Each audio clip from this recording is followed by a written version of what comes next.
Hey everybody, what's going on? Welcome back to Geno's Bad at Games as I continue to play West of Loathing. Last left off, we saved the sacred relics, and now we're going to continue on our adventures to try to figure out. Well, I know we're looking for a necromancer. This game's weird, but I'm having a good time playing it, so here we go.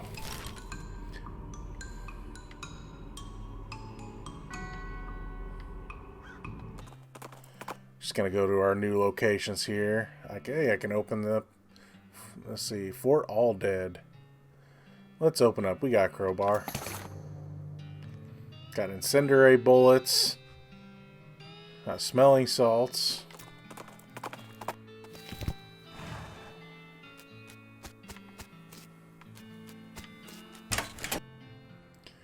Walk into the millinery and find 5 bandits lounging around in a big pile of half-made hats.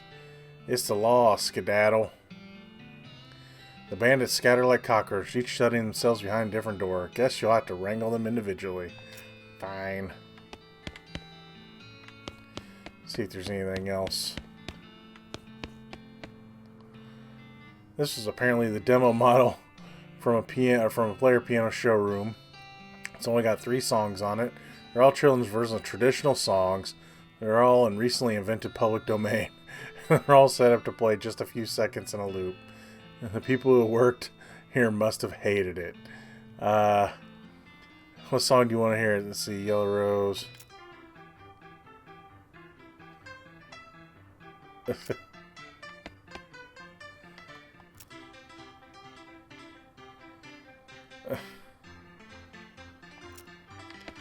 And let's see.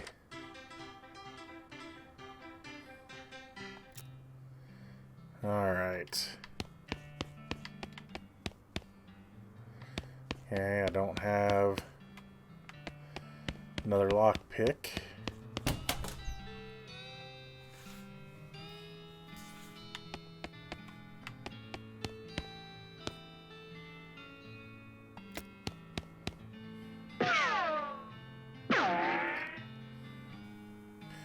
Oh, nice. Alright. Let's try that again. You know, I'm curious. I thought maybe there'd be something there, but I was pretty sure it was the black hat, but oops.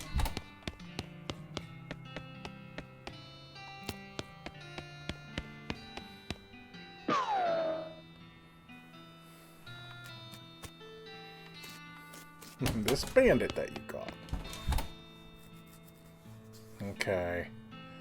Something different about any of these?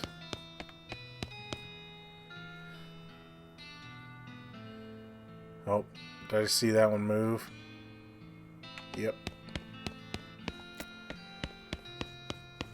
I'm gonna go check. Oh, I thought I'd go check those hats.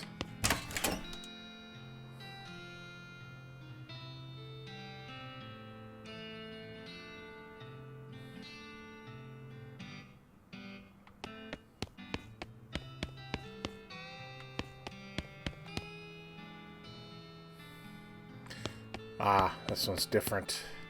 Right? Yep.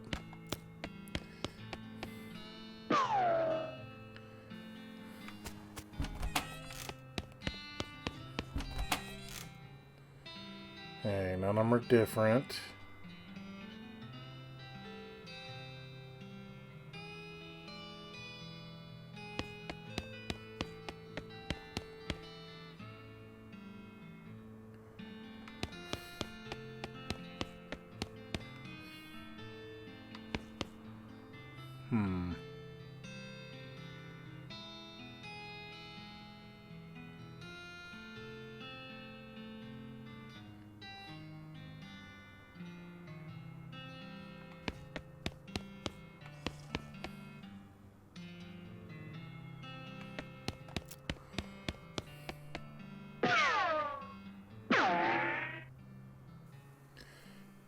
Bandit dumps unties their friends. Oh man. Alright.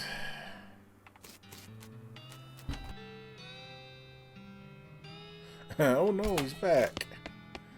Let's see.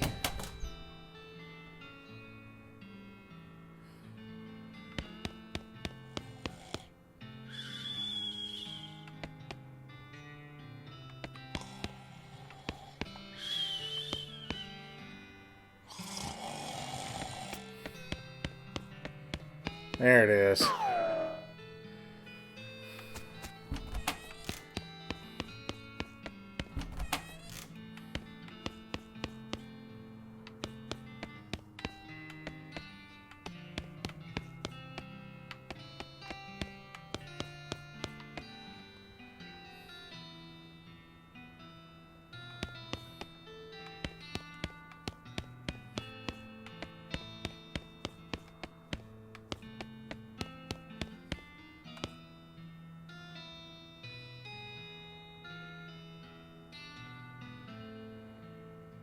Hmm.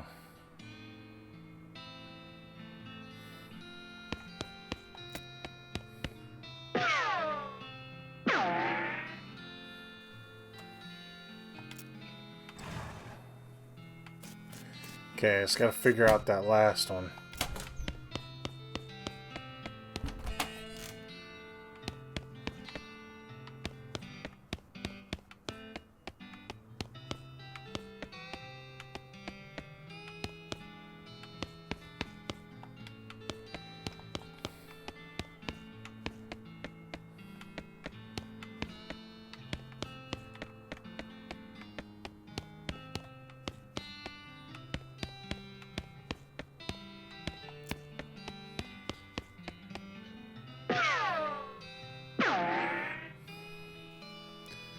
Oh, what is the tell in that one?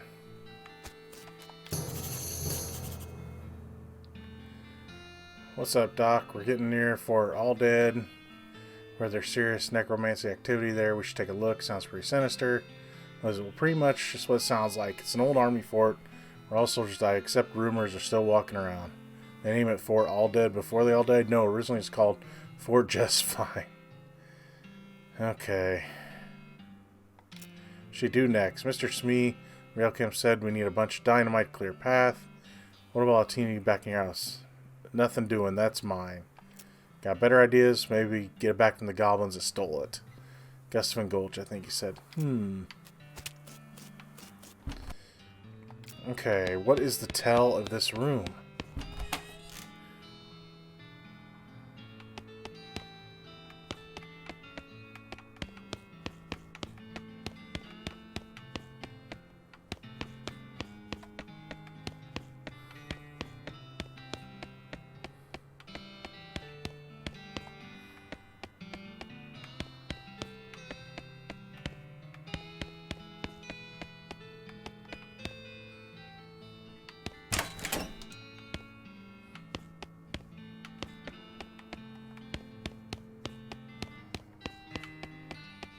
I bet it has something to do with this.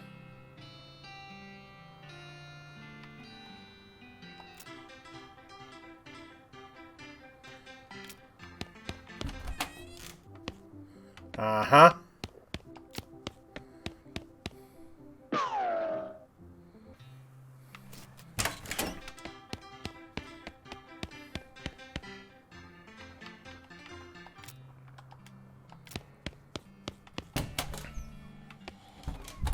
Get back in there.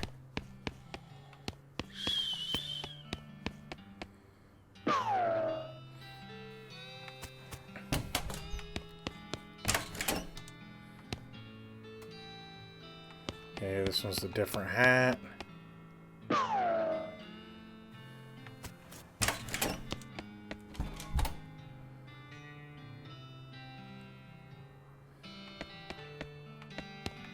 That one moves. The other one's just a different colored hat, I think.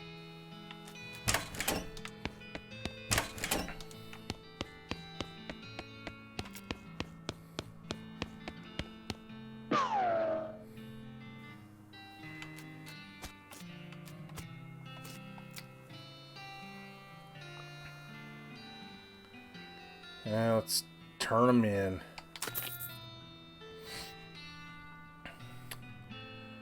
Let's see. You march the Black Cat bandits back to Dirtwater, the end of a rope, and locked them in the town jail. Where'd you find them? That old millinery? Yep, of course. No bandits would be a lot harder to find if they didn't keep picking such thematic hideouts for some reason. Anyway, here's your reward. Alright. Okay, we're back in Dirtwater.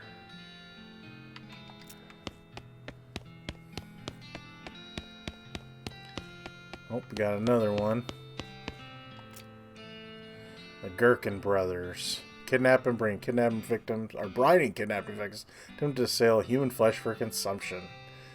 Head to the old pickle factory.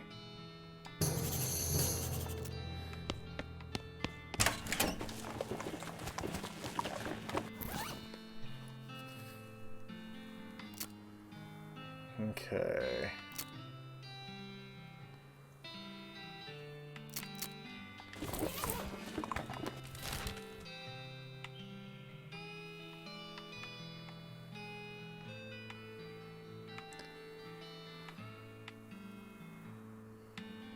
Let's head up to... let's see, that's where we were. Let's go to Fort All Dead.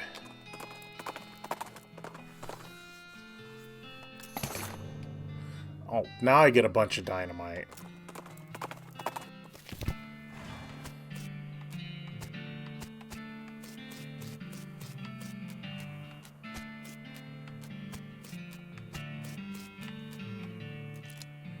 Okay.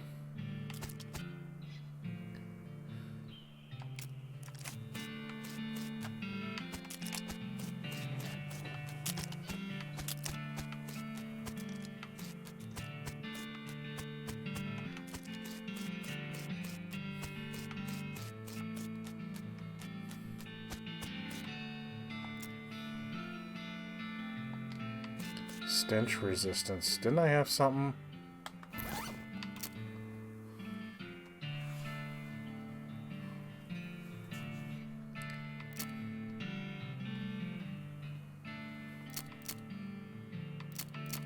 I thought I had something with stench resistance, but...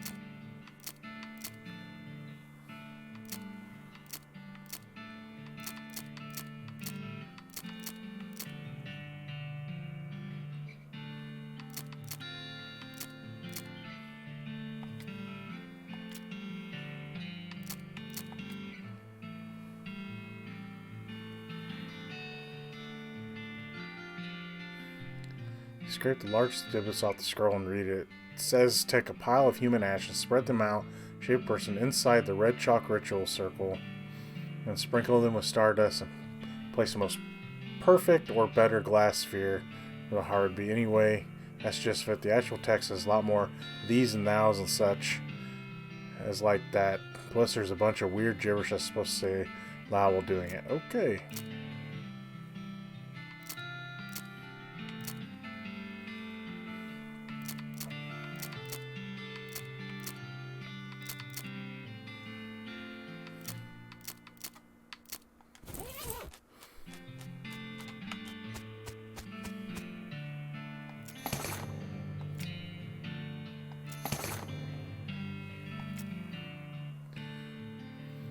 Seems to have been written by one of the necromancer's cultists. He and several others reanimating the dead soldiers here on the theory that the best undead army would be a literal undead army. The hitch and the plan came when they raised their officers, who decided they weren't going to take orders from a bunch of weirdo civilians.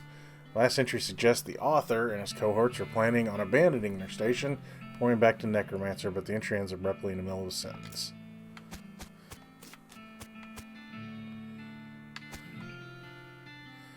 Let's see,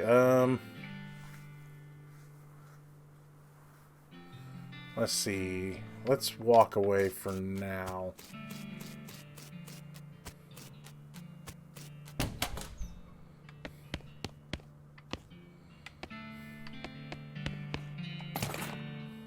Got a needle.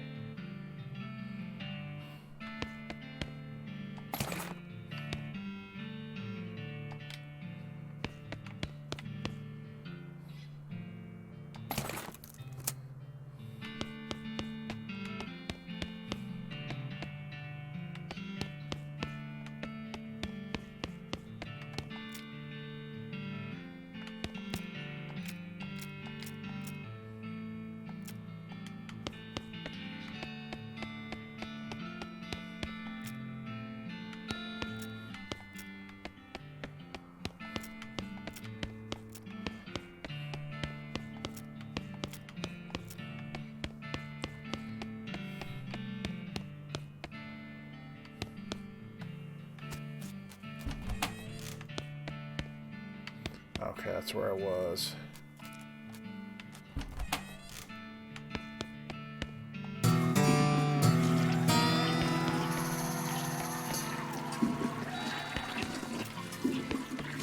Okay, I just got skills for flushing a toilet.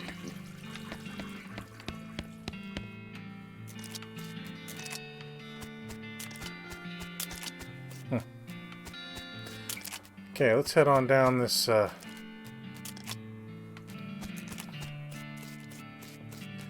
on down here and see what happens.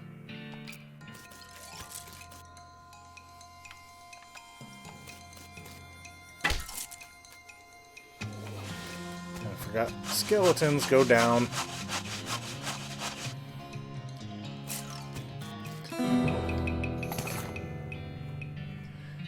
Got a new hat.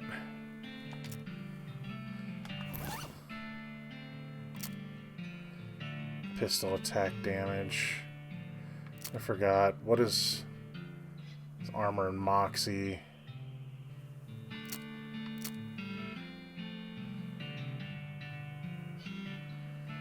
I'll keep the armor and moxie for now.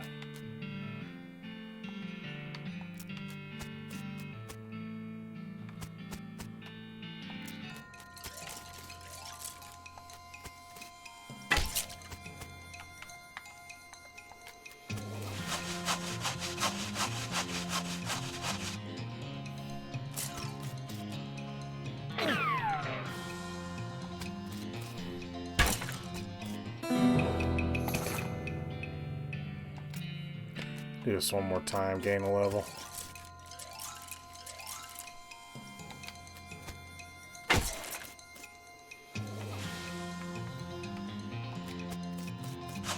Ah, meant to do the one below. Oh well.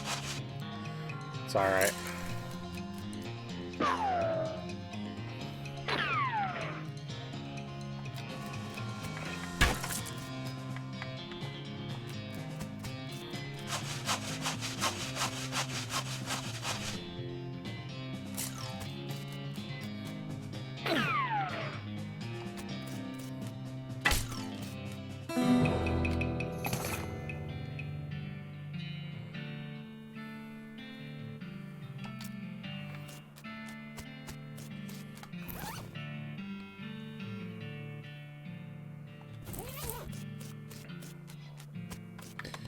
Okay, let's head towards some of these other new places. Let's see, you come across a goblin marching around the woods. They're taller than a typical goblin, probably because their boots are taller. Typical goblin boots. In fact, these boots are so tall, they must be half stuffed with socks to keep the tops from jamming the goblin in the groin. The goblin sees you march over, attempting to look intimidating instead awkward. Hey, human. What are you doing in this place? My stomping ground. Don't you mean your stomping grounds? What? Well, let's talk to him. Your boots, which are very tall, I am seeing. Yes, tall boots to having, so also tall am I. That's cool, but they are uncomfortably seemingly very. I too having no sensation in my feet now, so this is fine. Let's leave him alone.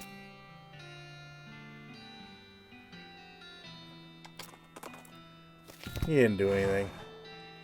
Silver platter. What we got here?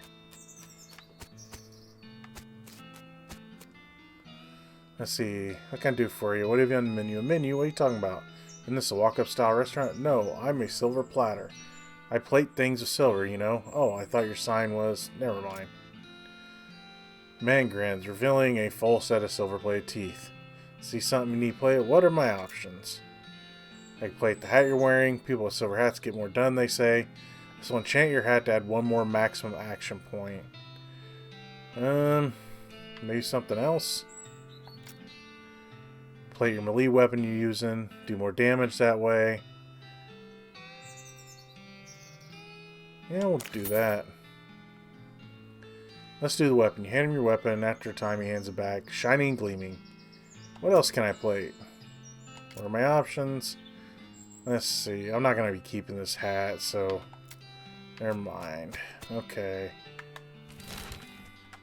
Let's go after this gang here. Wyatt takes a weird turn somewhere. You find yourself police surrounded by old dead trees. Where are you?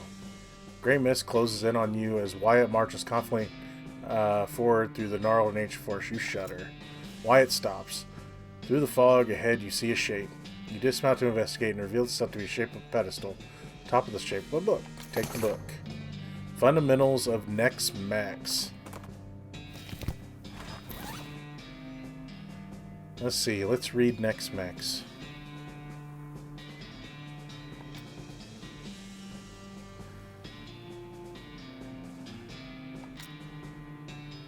Okay.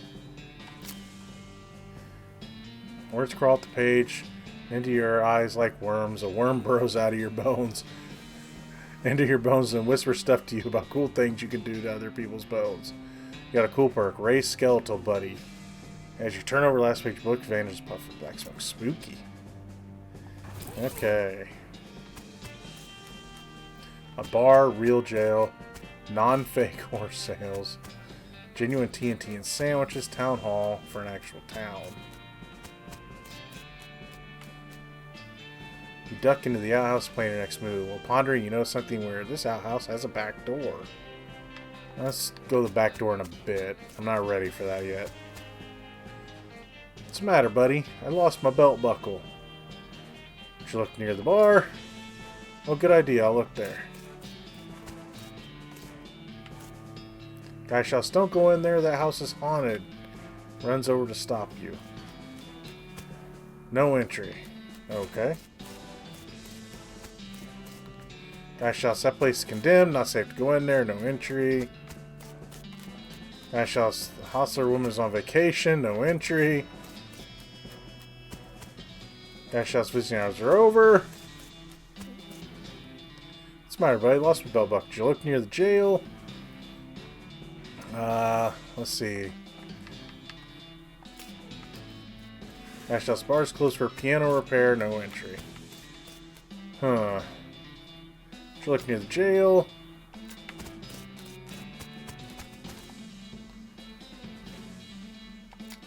Look near the hostlers.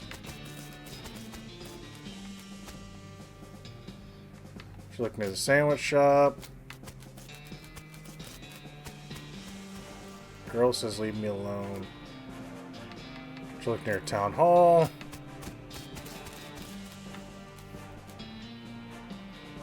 Okay. Okay, he's not gonna let me in, so I think I need to go behind the buildings. Is the music backwards? Huh.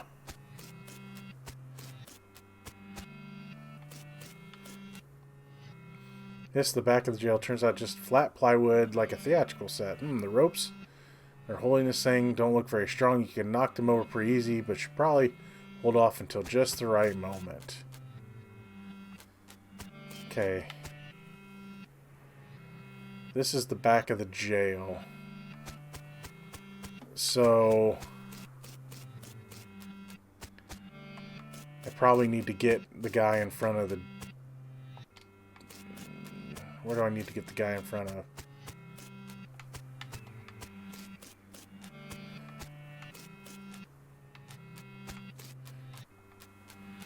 Let's get the bad guy in front of this building here, I guess.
Except for hitting all the... Let's see what she has to say.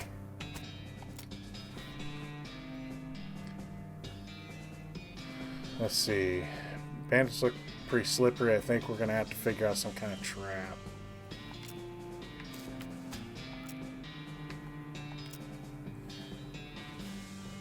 Okay.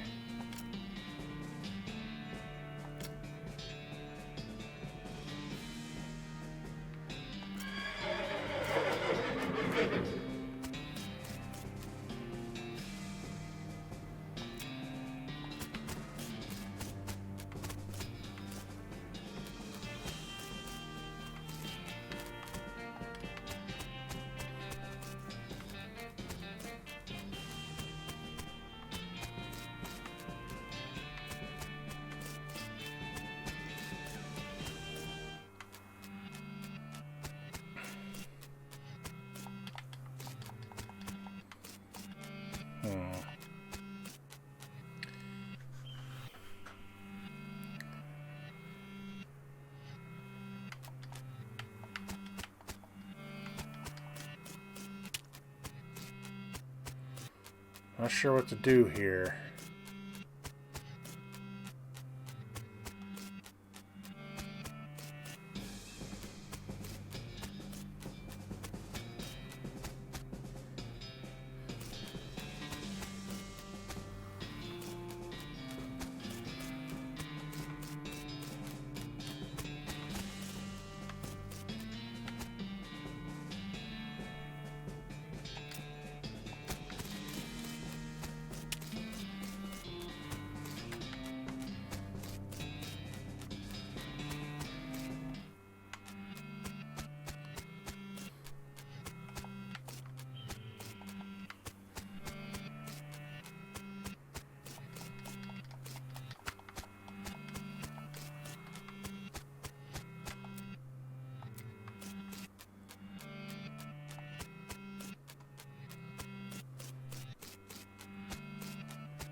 Won't really let me do anything with these. That's new.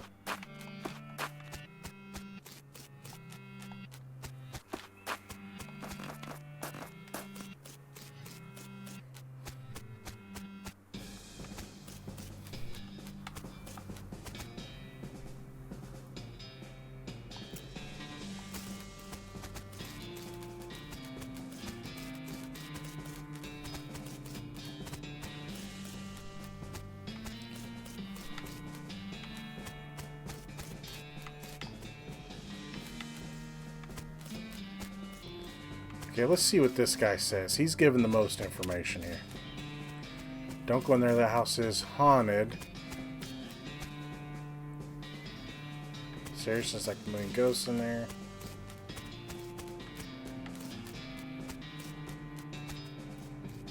Guns already stop you. Okay. Place condemned.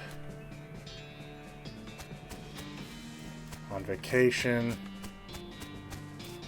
Visiting hours are over.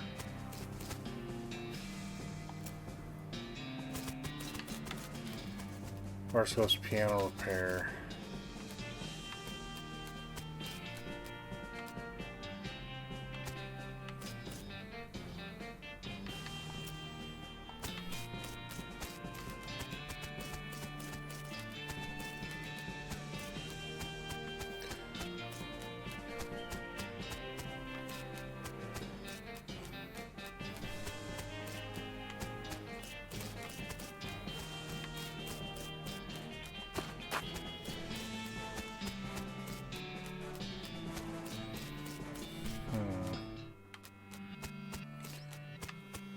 Is there anything over here besides cacti?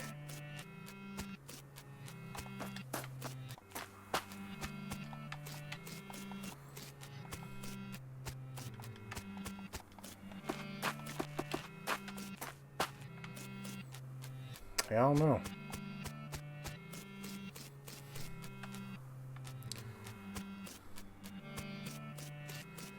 Move on for now. Let's go to the pickle factory. Worst smelling snake you've ever seen.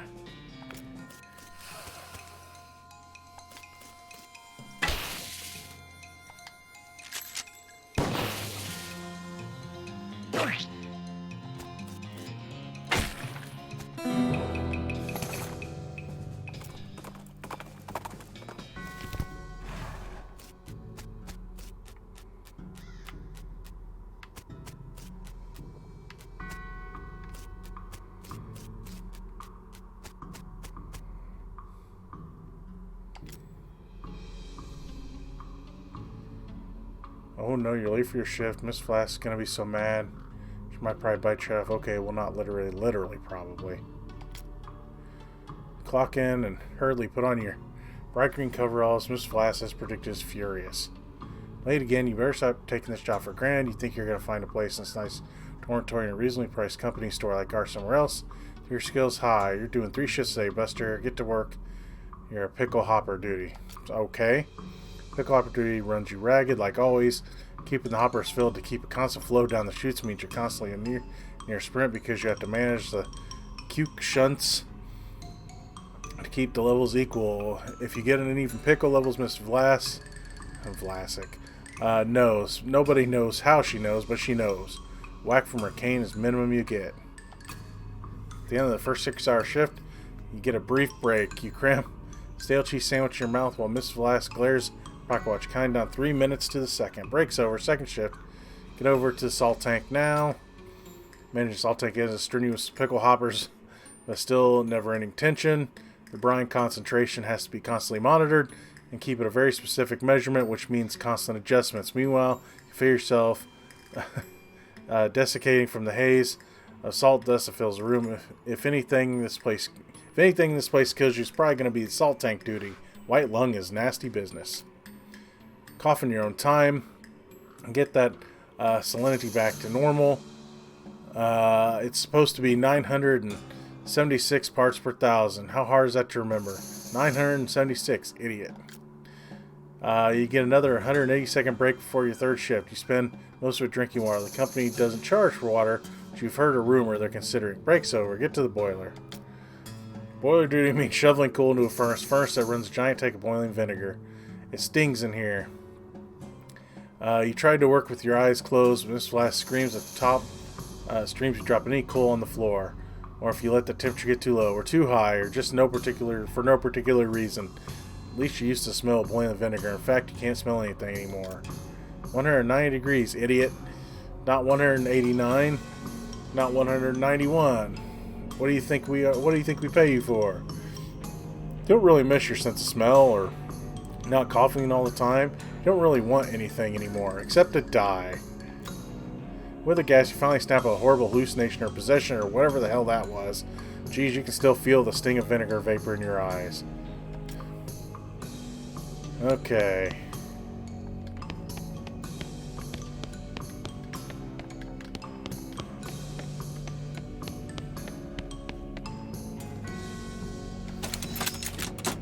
Okay. Gotta set up the rooms, I guess. Okay. Approach, you go. Gotta, can't sleep. It's all until it's right. You alright there, partner? Can't sleep. 13,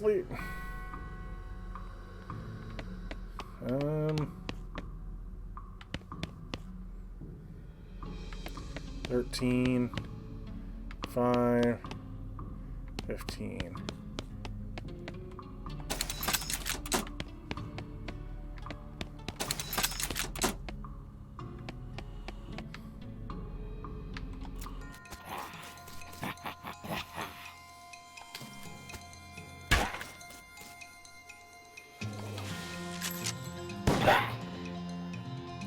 I'm fighting pickles.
Ghost cowboy hat. Nice.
Okay.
Ghost pistol.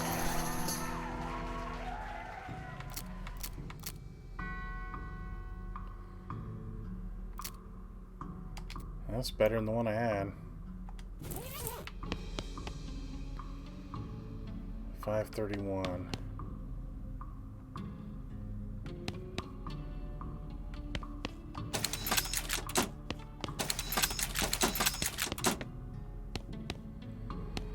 You know, they told me all those, and I think in that hallucination.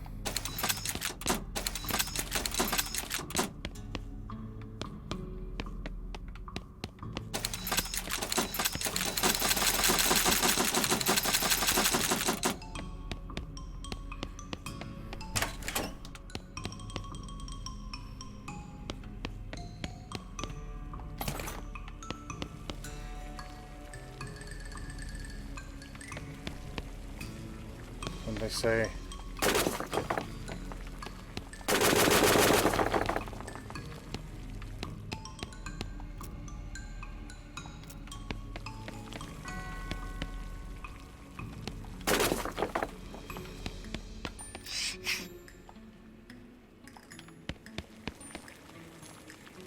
It's 190, right?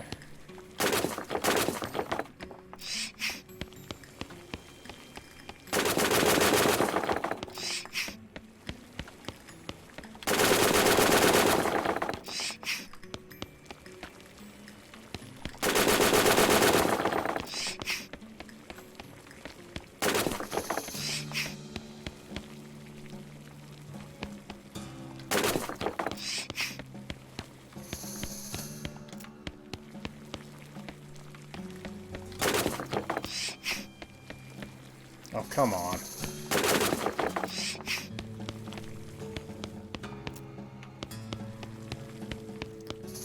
That should be it on that one. It's not right, it's not right. Vinegar is 190 degrees. It's finally done, thank you.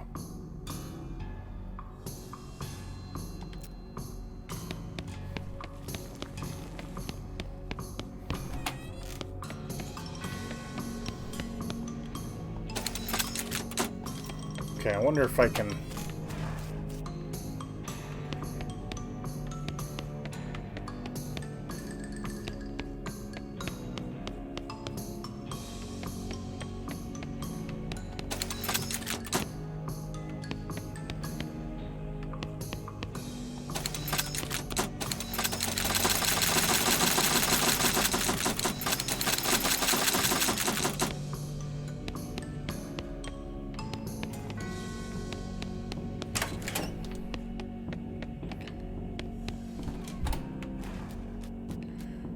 Okay, let's see.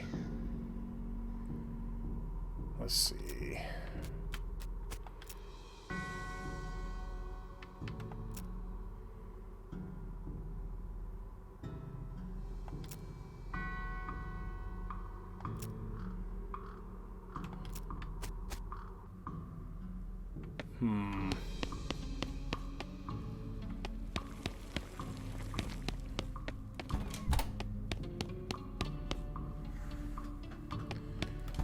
Hey, let's head back to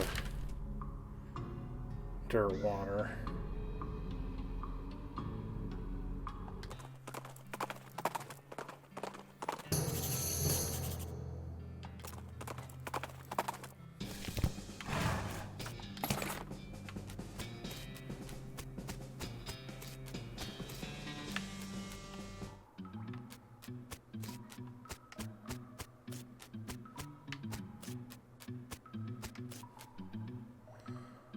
Let's see, let's read the plaque. Record of the events of Expedition 2 and into Shaggy Dog Cave.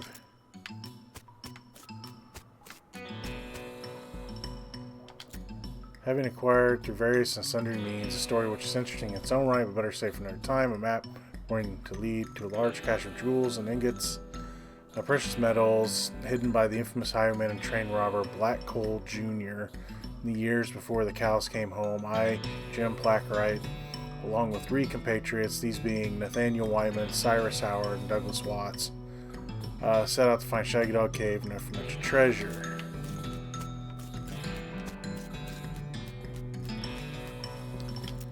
Our equipment and provisions consist of 1 cart and a horse to pull it, 4 additional horses to be ridden, 2 shovels, a spade, and a mining pick, a large coil of rope, 1 large basket of eggs, as well as an assortment of other trail provisions and cookware, my own collection of blank plaques, engraving tools, 1 large and shaggy dog, and a butt fur.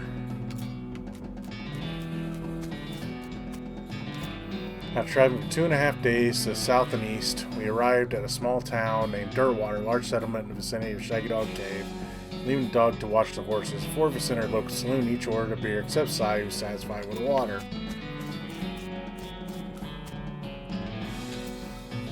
The barman fried our drinks was requesting that we withdrew a small wooden box from underneath the bar, asking us if we cared to witness something real interesting. Considering we still had quite a few hours left to travel, we politely declined and asked him He knew the way Shaggy Dog Cave. He replied that he had never been there personally, but gave us rough directions, which correlated nicely with the notes on our map.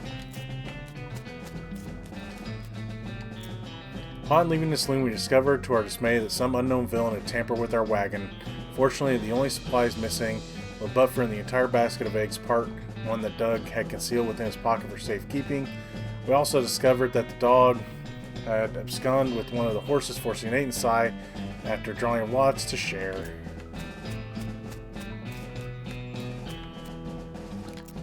After acquiring a barrel of fresh water for the trip, as well as a replacement buffer, we headed out into the open desert. The sun shone mercilessly upon us, but we took small solace in the fact that we had been far more intolerable had we made this expedition during the summer months rather than November. In order to pass the time on the trip and just becoming days from the heat and susceptible desert mirages, we exchanged stories of our youth, which I will not be retelling here for reasons of length. However, I will relate to you 3 odd occurrences that happened to us during our trek through the desert.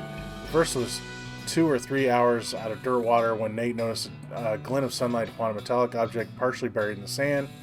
This was revealed to be a brass oil lamp, foreign design and manufacture, which fortuitously still contained a quantity of oil. Deciding this might come in handy, we stashed it in the wagon with all our tools.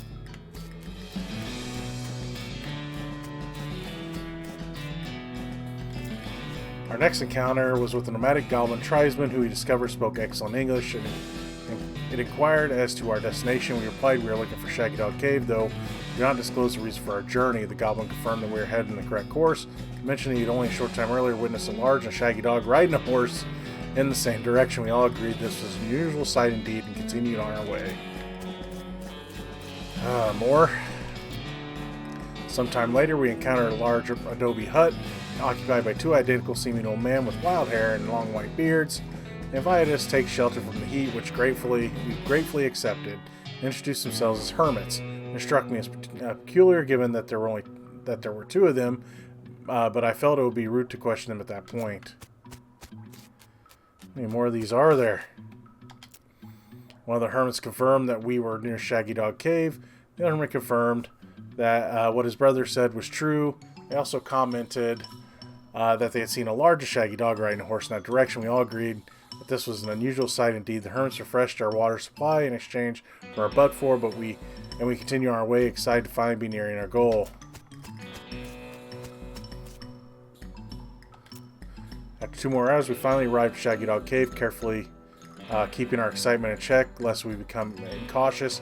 We unloaded our equipment and supplies from the wagon and took a brief respite in the cool shade of the cave entrance. To celebrate our arrival, Doug unpocketed and shared the egg he had saved from our basket that he had stolen in dirt water. Once we were rested, we decided time had come to explore the cave. Discovering that we had neglected to pack torches, lanterns, or any light source which could illuminate the cave, we declared that it was indeed fortuitous that Nate had discovered that antique oil lamp during our travels. He gave the brass a quick shine and then lit the wick, and we were relieved to discover it lit easily and provided a very adequate amount of light. As we headed into the cave, we were further encouraged by the fact that the floor was quite even and easy to traverse, and there were no side passages which might cause us to become lost. Despite this, I resolved to hang a number of plaques to mark our progress throughout the cave and engrave them with our tale of our journey, so that others who discovered the cave after us might be entertained and edified by our story. Soon we came to the end of the tunnel. While Nate, Cy, and Doug took turns with the excavation, I completed the last of our aforementioned plaques. It was a matter of perhaps an hour before Cy's shovel struck the wood surface, a hollow noise. We hauled a traditionally styled treasure chest out of the hole with great excitement.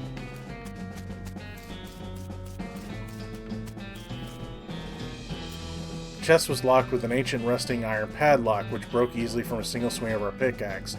We opened the lid slowly, and flickering light of the antique oil lamp shone brightly upon jewels of every color, shining ingots, precious metals, just as promised by the legends of Black Hole Jr. Joyous at our triumph, we loaded the chest in our wagon and began journey home. Thank you for reading. May your own endeavors be equally successful. Signed, Jim Blackwright. Lovely.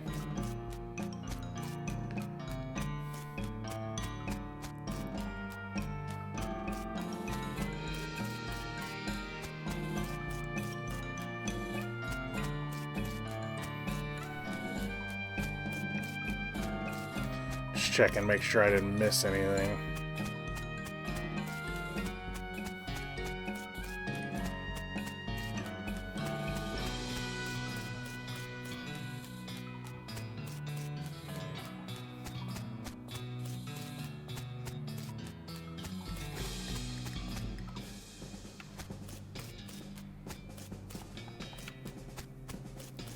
Alright, let's head back. Dirt water.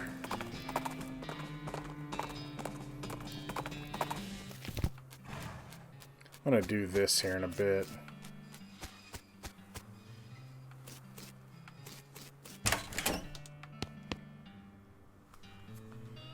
There's the pickle factory remains.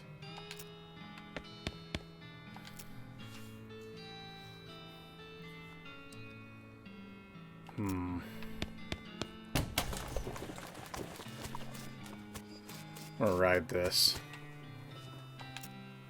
Hop in the ghostly carriage seems to support you and Alice's weight well enough. An invisible driver yells, "Yeah!" and cracks an invisible whip. Invisible horse snorts. Carriage starts moving. Soon you're out of sight of dirt water.